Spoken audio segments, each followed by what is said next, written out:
السلام علیکم، میں ہوں آصف جلال۔ آج ہم بات کریں گے غیبت کے بارے میں۔ یہ ایک ایسا موضوع ہے جس کو ہر مسلمان، ہر کلمہ گو انسان کو پڑھنا چاہیے، سیکھنا چاہیے۔ سب سے پہلی بات، غیبت کیا ہے؟ ہر وہ بات جو آپ کسی سے کرتے ہیں، کسی کے سامنے عدم موجودگی میں اس سے آپ کوئی بات کرتے ہیں اور اس کو ناگزیر گزرے، تو یہ غیبت کے زمرے میں آتا ہے۔ ہم لوگوں میں مسکنسیپشن یہ پائی جاتی ہے کہ ہم صرف یہی سمجھتے ہیں کہ غیبت ہمیشہ سے پیٹھ پیچھے بولنے کا نام ہے۔ یہ بالکل غلط کنسیپٹ ہے۔ ہم نے غیبت کے آدھے حصے کو سمجھا ہے اور آدھے کو چھوڑ دیا ہے۔ غیبت نام ہے ہر وہ بات جو کہ کسی کے بارے میں کہی جائے، آیا اس کے سامنے یا اس کی پیٹھ پیچھے، اور اس کو برا لگے، اور وہ بات اگرچہ سچ ہو، جھوٹ اگر ہوگی تو اس کو ہم غیبت نہیں بولیں گے، اس کو بہتان بولیں گے۔ اب یہ کوئی بھی بات ہو سکتی ہے۔ میں آپ کے سامنے ایک حضور صلی اللہ علیہ وسلم کا ارشاد رکھتا ہوں۔ آپ نے سنا ہوگا کہ مسلمان وہ ہے جس کی زبان اور اس کے ہاتھ سے دوسرا شخص یا دوسرا مسلمان محفوظ ہو۔ اس حدیث کی غیبت کے بارے میں ریلیونٹ یہ ہے یا نہیں، میں اتنا زیادہ نہیں جانتا ہوں، لیکن اگر ہم اس حدیث پہ عمل کریں تو ہم غیبت سے کافی حد تک بچ سکتے ہیں۔ اب میں آپ کو ایک غیبت کے بارے میں حیران کن بات بتانا چاہتا ہوں۔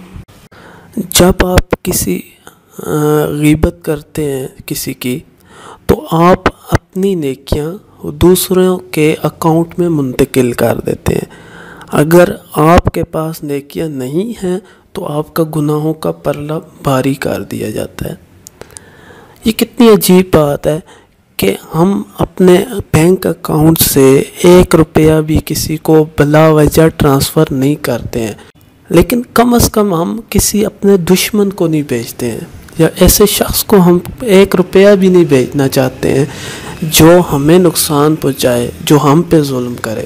لیکن ہم اپنی نیکیوں کے بارے میں اتنے فکر مند نہیں رہتے ہیں۔ ہم اپنی نیکیوں کا اس طرح خیال نہیں رکھتے ہیں جس طرح اپنے مال کا خیال رکھتے ہیں۔ جب ہم غیبت کرتے ہیں، دیکھیں ایک شخص نے آپ پہ ظلم کیا ہے، ٹھیک ہے، آپ کیا کرتے ہیں؟ آپ یہ بات کہ آپ پہ فلاں شخص نے ظلم کیا ہے، یہ بات آپ اس شخص کی برائیاں آپ سب کے سامنے کرتے رہتے ہیں، ہر شخص کے سامنے جو بھی آپ سے ریلیشن شپ میں ہے۔ تو جب آپ اس کی برائیاں کر رہے ہوتے ہیں، دیکھیں ایک تو اس نے آپ کی دنیا کو عذاب بنایا ہوا ہے آپ پہ ظلم ڈھا کر، دوسرا آپ اس پہ کیا احسان کر رہے ہیں کہ آپ اپنی نیکیاں اس شخص کے اکاؤنٹ میں ڈال رہے ہیں، یعنی کہ آپ اس شخص پہ اپنی نیکیاں قربان کر کے اپنی آخرت کو بھی خراب کر رہے ہیں۔ ایک تو اس نے آپ کی دنیا خراب کی ہوئی ہے، اپنی نیکیاں غیبت کر کے اسے دے کر آپ اپنی آخرت بھی داؤ پہ لگا رہے ہیں۔ تو یہ تھی ایک حیران کن حد تک بات جو ہمیں نہیں پتہ تھی غیبت کے بارے میں، ٹھیک ہوگی۔ اب چلتے ہیں کہ غیبت کا ہم علاج کس طرح کریں۔ غیبت کا علاج جو ہے یہ 2 طرح کا ہے۔ ایک تو علمی علاج ہے۔ علمی علاج میں کیا ہے کہ ہم یہ جانیں کہ کون سی حدیثیں ہیں جو غیبت کے بارے میں وارد ہوئی ہیں، ان کے بارے میں علم حاصل کریں۔ دوسرا طریقہ یہ ہے کہ ہم اپنی غیبت سے ڈریں۔ جب ہم اپنی غیبت سے ڈریں گے تو ہم دوسروں کی غیبت بھی نہیں کریں گے۔ ہم سب سے پہلے تو علمی علاج کی طرف آتے ہیں۔ علمی علاج کیا ہے؟ علمی علاج میں ہمیں کچھ نہ کچھ حدیثوں کا علم ہونا ضروری ہے جو کہ اس زمرے میں آتی ہیں۔ جیسے کہ میں آپ کے سامنے ایک حدیث مبارکہ پیش کرتا ہوں۔ حضرت عائشہ رضی اللہ تعالیٰ عنہ فرماتی ہیں کہ میں نے ایک عورت کے بارے میں کہا کہ وہ پست قد ہے، تو حضور اکرم صلی اللہ علیہ وسلم نے مجھ سے فرمایا کہ تم نے غیبت کی ہے، تم تھوک دو۔ جب میں نے تھوکا، یعنی حضرت عائشہ رضی اللہ تعالیٰ عنہ نے تھوکا، تو منہ سے سیاہ خون کا لوتھڑا نکلا۔ یہ ایک حدیث مبارکہ تھی۔ اب آتے ہیں دوسرا ایک اور اس طرح کا واقعہ ہے اسلام کے اندر، وہ ہے ایک روز حضرت ابو بکر صدیق رضی اللہ تعالیٰ عنہ اور حضرت عمر فاروق رضی اللہ تعالیٰ عنہم کہیں جا رہے تھے۔ ان میں سے ایک حضرت نے دوسرے حضرت سے کہا کہ فلاں شخص بہت سوتا ہے۔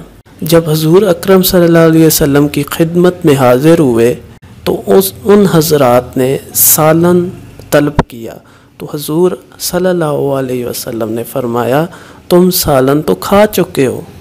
انہوں نے عرض کیا کہ ہم دونوں کو پتہ ہی نہیں کہ ہم نے کیا کھایا ہے۔ آپ نے فرمایا تم نے اپنے بھائی کا گوشت کھایا ہے۔ حضور صلی اللہ علیہ وسلم نے ان دونوں حضرات کو اس میں شریک کیا، کیونکہ اس نے کہا تھا اور دوسرے صاحب نے سنا تھا۔ اس حدیث سے، اس روایت سے ہمیں یہ پتہ لگتا ہے کہ غیبت سننے والا اور غیبت کرنے والا دونوں عذاب میں مبتلا ہیں۔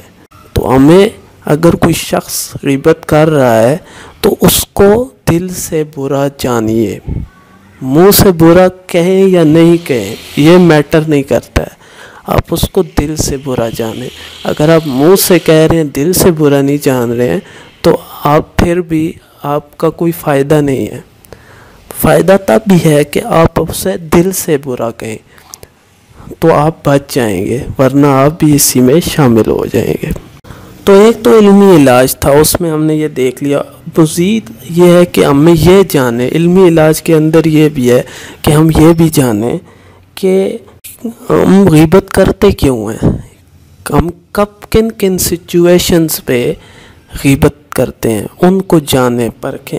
میں آپ کو کچھ بتا دیتا ہوں، وہ یہ ہم جس شخص سے کسی وجہ سے ناراض ہوں تو ہم اس کی غیبت کرتے ہیں، ہر جگہ ہر شخص کے ساتھ اس کی غیبت کرنا شروع کر دیتے ہیں، اور اس کا علاج یہی ہے کہ ہمیں حکم ہے کہ ہم معاف کریں۔ معاف کرنے والوں کو اللہ پسند کرتا ہے، ہم معاف کر دیں، ہم اس سے بچ جائیں گے، اس بلا سے بچ جائیں گے۔ دوسری وجہ یہ ہے کہ ہم حسد جب کرتے ہیں کسی سے تو ہم غیبت پہ آ جاتے ہیں۔ اس کی حسد یہ ہے کہ آپ کو کسی کا مال، کسی کی دولت، کسی کی شہرت، کسی کے حسن اور یا کسی بھی چیز سے آپ کو جلن محسوس ہونے لگ پڑے خواہ مخواہ، تو یہ حسد ہے، تو پھر آپ اس کی غیبت کریں گے۔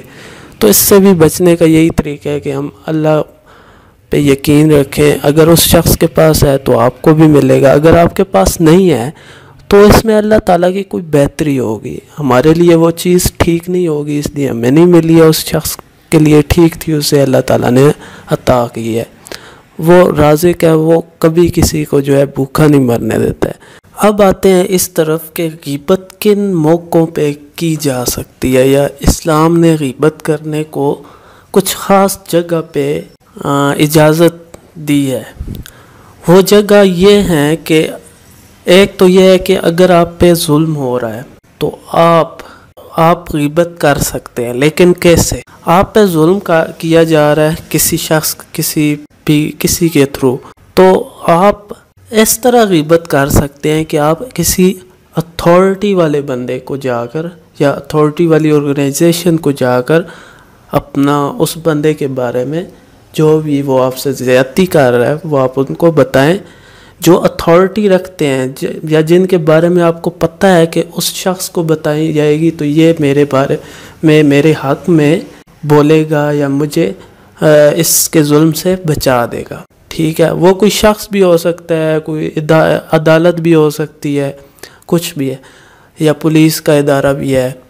تو اس کے علاوہ ایک اور جگہ یہ ہے کہ اگر آپ کا حق کھایا جا رہا ہے، آپ کا حق کوئی دوسرا چھین کے لے گیا ہے، تو اس صورت میں بھی آپ صرف اس کا جو ہے اس کے بارے میں یہ بات جو ہے آپ عدالت میں جا کر ہی بتائیں، کیونکہ یہی ایک واحد حل ہے۔ یا آپ کوئی ایسا شخص ہے جس کا اس شخص پہ جس نے آپ کا حق کھایا ہے اس پہ انفلوئنس ہے، اتنا اثر رکھتا ہے کہ آپ اگر اسے جا کر بتائیں گے تو وہ آپ کا حق اس سے لے کے آپ کو دے سکتا ہے، تو آپ اسے ضرور جا کر بتائیں۔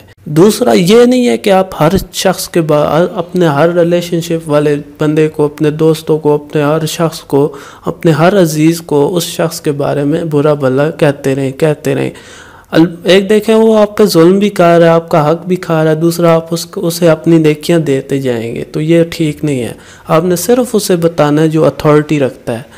تو یہ دو پہلو ہیں جس پہ غیبت کرنا جائز ہے۔ اس کے علاوہ اگر کوئی گناہ کر رہا ہے، ٹھیک ہے، اس کو بھی آپ نے جو ہے نا برا بھلا نہیں کہنا ہے کسی کے سامنے۔ وہ گناہ کر رہا ہے، وہ اپنی جہنم میں جائے گا۔ یہ کچھ علماء نے بولا تھا کہ یہ بات مطلب ٹھیک ہے، کر سکتے ہیں، لیکن کیونکہ وہ گناہ کر رہا ہے اس کے بارے میں ہمیں برا بھلا اسے کہنا چاہیے، دوسروں کے سامنے بھی، اس کے سامنے بھی۔ لیکن پھر اس کو جو امام غزالی رحمۃ اللہ علیہ نے بولا ہے کہ یہ بھی ٹھیک نہیں ہے، آپ اس کے بارے میں کچھ نہیں کہہ سکتے۔ اللہ تعالیٰ نے ایک دن مقرر کیا ہے، اس پہ آپ سب کا حساب کتاب کلیئر ہو جائے گا۔ تو اس شخص کو آپ سمجھا سکتے ہیں پیار سے، لیکن یہ نہیں ہے کہ آپ اس کی بات کو بتنگڑ بنا کر ہر شخص کے سامنے اس کے گناہ کو ظاہر کریں، اور اس کو ظاہری بات ہے تکلیف پہنچے گی۔ آپ 4 بندوں کے سامنے اسے بولیں کہ تو یہ گناہ کرتا ہے، آپ اسے پیار سے سمجھائیں۔ یہ ہمارا دین جو ہے یہ پیار کا دین ہے، یہ محبت سے پھیلا ہے۔